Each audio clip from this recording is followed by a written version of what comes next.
Всем привет, с вами Александр. Давайте посмотрим интервью с ЭШЛИ ТИСДЕЙЛ. Это которое Рейчел там играет и озвучивает, естественно. Там оно идет с субтитрами. Я читать их не буду, во-первых, потому что я не успею, оно там слишком быстро местами. Ну а потом послушаем ее лучше. Что еще хотел сказать? Да. Кстати, она такая вполне ничего бабенка. Симпатичная в какой-то степени. Не то, что в игре. Вот она в игре, она реально страшная какая-то. А так по жизни вполне ничего. Ладно, поехали.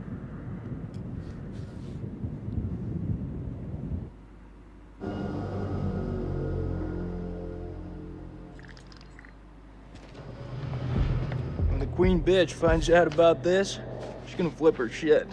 Rachel and I, we know each other. Sir? The queen bitch you're referring to is his wife. Nice work, Hotshot.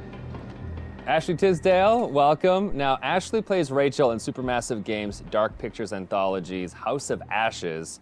All right, Ashley, what can you tell me about your character? My character, Rachel, is a CIA operative, and it is taken place in 2003 in the Gulf War.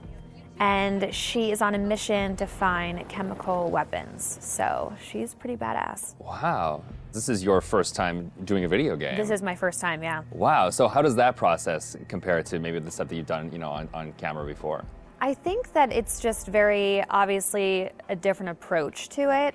I do a lot of voiceover for animation series, so I would say it's more in line with that because you're in a studio all day and it's like you and the script and then also like some of the other characters, but it's just like kind of going through it really fast versus, one scene on a TV show or a movie could take like an hour to 2 hours. So you're constantly going through it. It's a really long process, but it's cool, it's different. You're wearing like heavy machinery on your head and it's like getting all of your facial expressions. So it's pretty crazy. You're gonna just be like completely like so muscular by the time you're done. Your neck will be.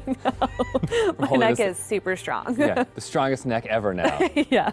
And how do you prepare for something like that? Then I feel like is the script, it's not maybe necessarily you're preparing for particular scenes. Everything is so varied. Like, how do you really kind of get ready for it? I pretty much, obviously read the script beforehand, but I don't spend a lot of time on it like I would another script, like either with a movie or a TV, because it's the same thing of how I approach animations, is that I know when I'm here, I'm gonna be with the director and they're gonna have me do it like multiple different ways because there is multiple different directions the character can go. So if I were to fully prepare, I would maybe like put myself in this like, well, it's gotta be this way. And I wanna feel free to like be able to have them say, do it more sympathetic and do it more angry. And so I kind of don't fully prepare. I just know who the character is, and as long as I know the intention of what I'm saying, then I'm good. What is it? The guy who served me, I don't know. He was looking at me pretty strange. Probably doesn't get to see a woman like you around these parts very often, especially one that's showered. But with any series or film, there's just that one linear path for your character. Yeah. And with this, you have the option of There's living out many the different multiple. arcs. Yeah, how do you kind of keep it all straight or keep a continuity with your character through all that? Honestly, I don't even remember half of it. I think it's just obviously relying on the director. And the guys at Supermassive, they're just really great at knowing where we are in the storyline. And so it's just heavily trusting them. And then, just kind of knowing, that it's just gonna go. I can't, there's just so many different areas that it can go. And I could die in one of the things, and I could become a vampire. I can like live. It's just like, it's so crazy how opposite.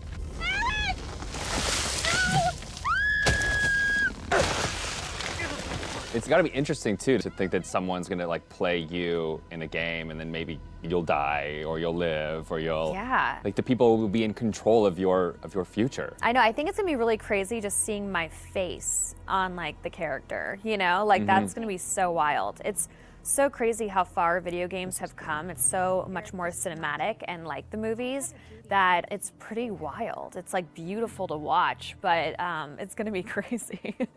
Now, I guess we have a couple rapid fire questions that I'd like to hit you with as well. Okay, ready for this? I'm Okay, ready. so bitten by a vampire or buried alive? Oof. Yeah, bitten by a vampire.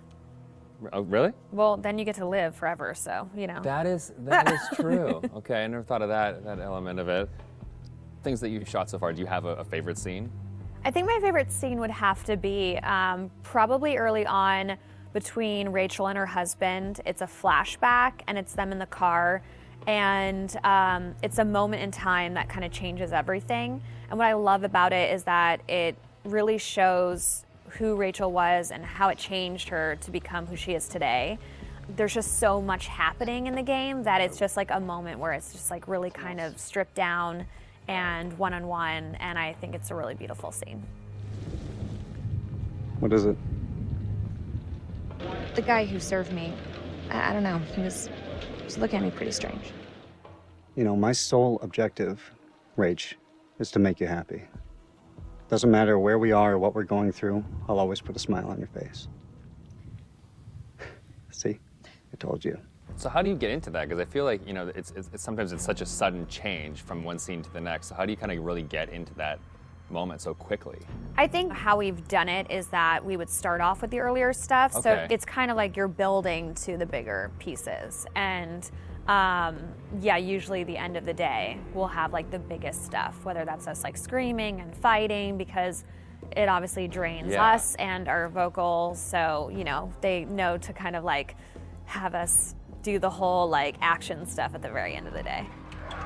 They're breaking through the perimeter. You got any bright ideas? Now's the time.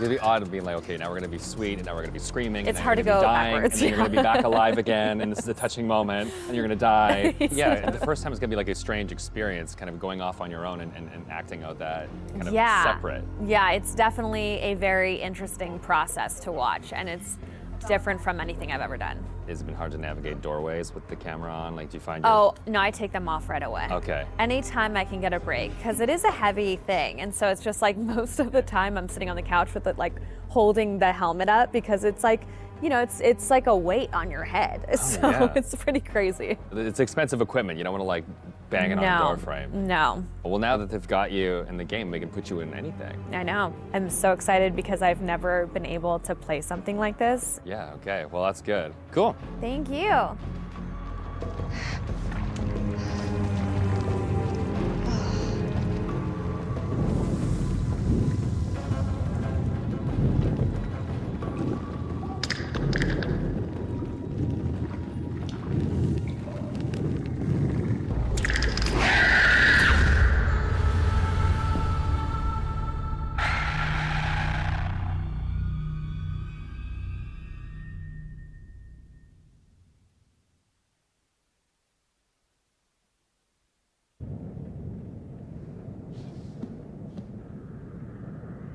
Ну, вот такое интервью, не сильно длинное. Ну и следующий ролик еще запишу вот это интервью с создателями монстров. Пока все, комментарии, лайки, подписки приветствуются. До свидания.